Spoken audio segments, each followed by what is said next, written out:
নমস্কার বন্ধুরা, আমি তোমাদের সঙ্গে রয়েছি ক্যালটা ক্যালটা জবরদস্তি। আশা করছি তোমরা সবাই ভালোই আছো। বন্ধুরা, তোমাদের কাছে আমার একটা প্রশ্ন আছে। আমার প্রশ্নটা হলো এই যে, আমরা মানুষে গিয়ে আরেকজন মানুষকে চিনতে পারি বা সঠিকভাবে বুঝতে পারি? তোমরা অবশ্যই তোমাদের উত্তরটা জানিও। আমাকে যদি জিজ্ঞাসা করো তাহলে আমি বলবো মানুষকে চেনা বা বোঝা কোনোটাই যায় না। আমাকে আগে গালাগাল দিও না, ব্যাপারটা বুঝিয়ে দিচ্ছি আমি। মনে করো তুমি একজন বয়স্ক লোকের সঙ্গে কথা বলছো, যেই ব্যক্তিকে তুমি সহ্যই করতে পারো না, কিন্তু উনি ভাবেন তুমি ওনাকে অনেকটাই ভালোবাসো। আর তুমি নিজ দিয়ে গাছ কেটে ওপর দিয়ে জল দিচ্ছ। ওই লোকটা বুঝতেই পারলো না যে তুমি ওনাকে কেমন দৃষ্টিভঙ্গিতে দেখো।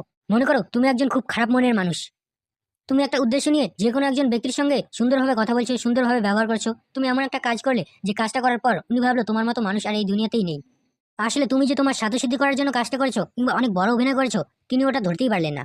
তোমাকে যদি কেউ বলে যে এই ব্যক্তিটা বা এই মানুষটার মতো আর ভালো মানুষ হয় না, তাহলে কি তুমি তার কথাতেই বিশ্বাস করে নেবে?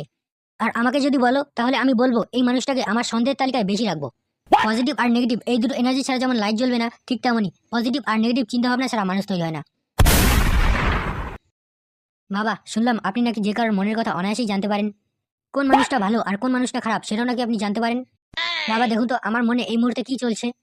আর এটাও দেখুন আমি মানুষটা কেমন, ভালো মানুষ না খারাপ মানুষ। এই ছেলেটার মাথা দেখছি একটা ইঞ্জিনিয়ারের থেকে কম কিছু না। আজ বোধহয় আমার ভণ্ডামি আর ছলচাতুরি সবকিছুই ফাঁস হয়ে যাবে। গিরগিটিকে চেনা যতটা কঠিন তার চেয়েও বেশি কঠিন মানুষ হয়ে আরেকজন মানুষকে সম্পূর্ণভাবে চেনা।